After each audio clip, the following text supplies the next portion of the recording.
Libsvm predict method confusion.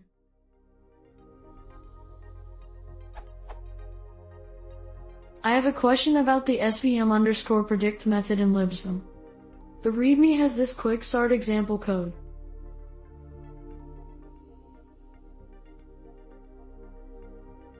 Now I understand that Y is a list of categories that are associated with the dictionaries in X. I also understand the svm_train part.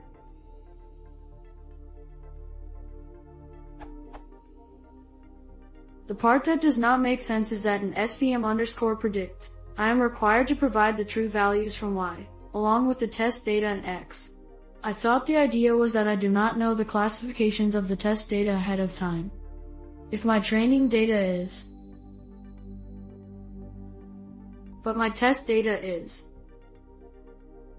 then why am I required to pass in true values of Z into svm_predict like?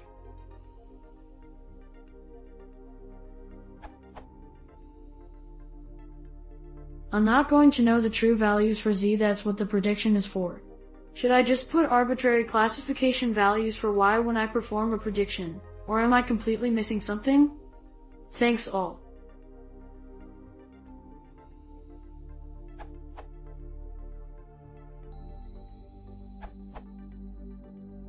It uses the true labels to give you accuracy statistics in case you are doing an out-of-sample test.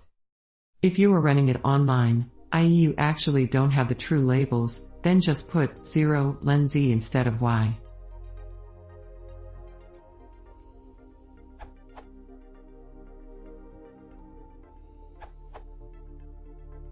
You might consider using this URL that has a great Python binding of libsvm.